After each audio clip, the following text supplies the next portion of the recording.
Have you ever felt bored for 5 seconds and instantly reached for your phone? You open one app, then another, then another.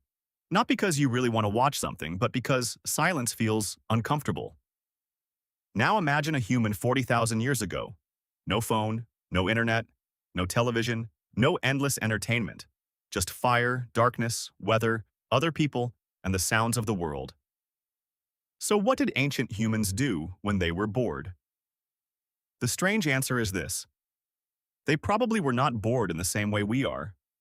Today, boredom feels like a problem. It feels like something is missing. Your brain starts searching for stimulation. A video, a snack, a message, anything.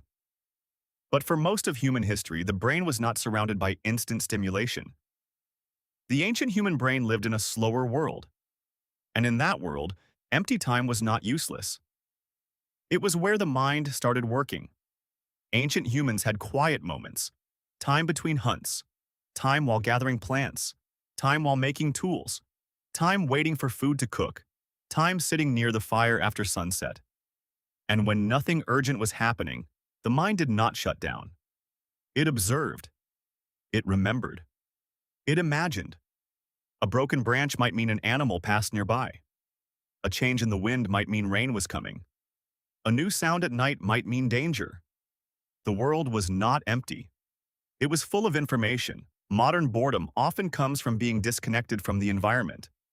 Ancient attention was connected directly to survival.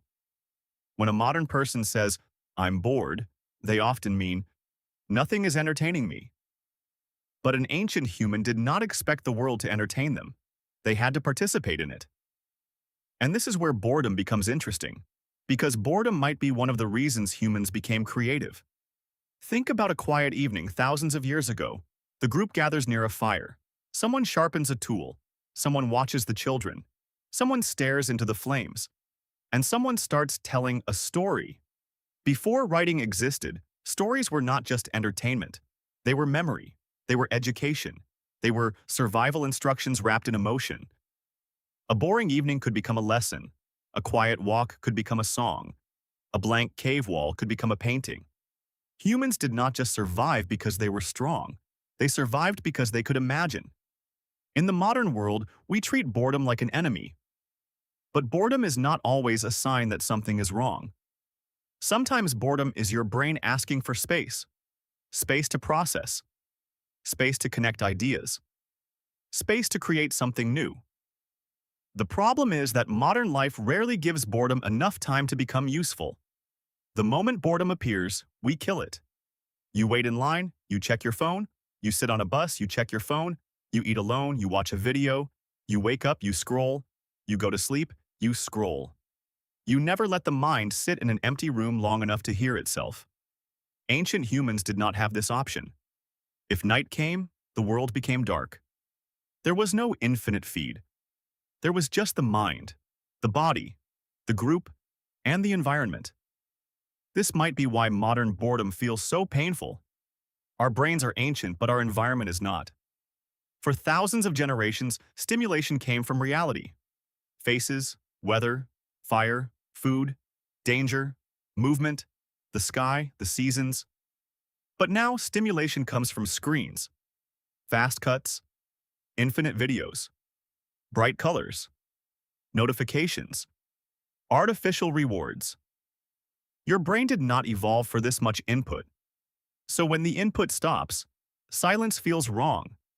Not because silence is dangerous, but because your brain has been trained to expect noise. Ancient boredom was often social.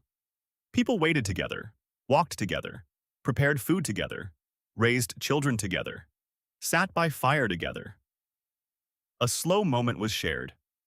In modern life, boredom is often private. You sit alone in a room, surrounded by devices, but disconnected from real people. So the phone becomes the tribe. The screen becomes the fire. The feed becomes the storyteller. But it is not the same. A real fire brings people into the same moment. A screen often pulls everyone into separate worlds. And maybe that is why modern boredom feels so empty. It is not just a lack of entertainment. It is a lack of connection, a lack of rhythm, a lack of direct contact with the world. So what did ancient humans do when they were bored? They watched. They listened. They talked. They made things. They told stories. They learned the land. They strengthened bonds. They turned empty time into culture. And maybe the better question is this: what would you do with your boredom if you stopped running away from it? Because boredom is not always the enemy. Sometimes it is the doorway. And for most of human history, that doorway led to everything that made us human.